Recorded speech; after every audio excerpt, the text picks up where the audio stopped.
ప్రపంచంలోనే అత్యంత powerful currency గురించి మాట్లాడుకుంటే చాలా మంది అమెరికా డాలర్ లేదా యూరో అని అనుకుంటారు.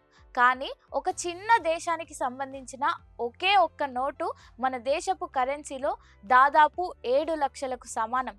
ఇంతకీ ఆ దేశం ఏది?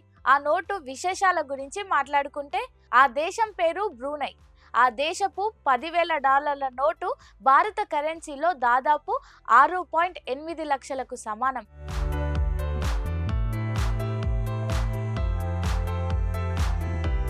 వైస్.com నివేదిక ప్రకారం భారత కరెన్సీలో ఒక బ్రూనై డాలర్ ధర 69.61. బ్రూనై ఆగ్నేయ ఆసియాలో చాలా చిన్నది కానీ చాలా సంపన్న దేశం. ఈ దేశ సంపదకు ప్రధాన ఆధారం దాని విలువైన చమురు, సహజ వాయువు నిల్వలు. దేశ జనాభా దాదాపు 5 లక్షలు. ఈ దేశ ఆదాయం ప్రభావం దాని పౌరుల జీవిత ప్రమాణాలపై కూడా కనిపిస్తుంది.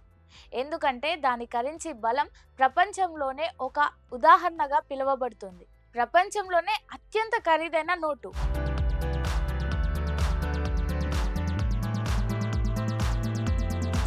బ్రూనై స్పెషల్ డినామినేషన్ నోట్లు ప్రపంచంలోని కొన్ని కరెన్సీలలో ఒకటి. వాటి యూనిట్ విలువ చాలా ఎక్కువ. 10,000 బ్రూనై డాలర్లను ఒక యుఎస్ డాలర్గా మారిస్తే దాని విలువ దాదాపు 7,770 అమెరికన్ డాలర్లు.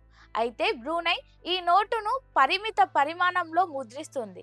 ఈ నోటును సురక్షితంగా కూడా చేస్తుంది. దీని కారణంగా ఈ నోటును చాలా ప్రతిష్టాత్మకంగా భావిస్తారు. 1967లో బ్రూనై, సింగపూర్ మధ్య ఒక చిన్న ముఖ్యమైన ఒప్పందం కుదిరింది.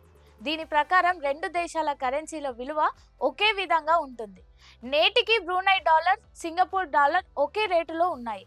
రెండు దేశాలు ఒకదానికొకటి కరెన్సీలను అంగీకరిస్తాయి. ఈ ఏర్పాటు బ్రూనై కరెన్సీని మరింత నమ్మదగినదిగా చేస్తుంది. ఆ దేశ ఆర్థిక బలం దాని చమురు, గ్యాస్ ఎగుమతుల నుండి వస్తుంది. బ్రూనై ప్రభుత్వం వద్ద భారీ నగదు నిల్వలు ఉన్నాయి. ప్రపంచంలోనే అతి తక్కువ రుణాలు ఉన్న దేశం కూడా ఇదే. ఈ అప్పు జీడిపిలో 1.9% మాత్రమే. తక్కువ జనాభా, సమృద్ధిగా ఉన్న సహజ వనరుల కారణంగా బ్రూనై తలసరి ఆదాయం ఆసియాలోనే అత్యధికంగా ఉంది.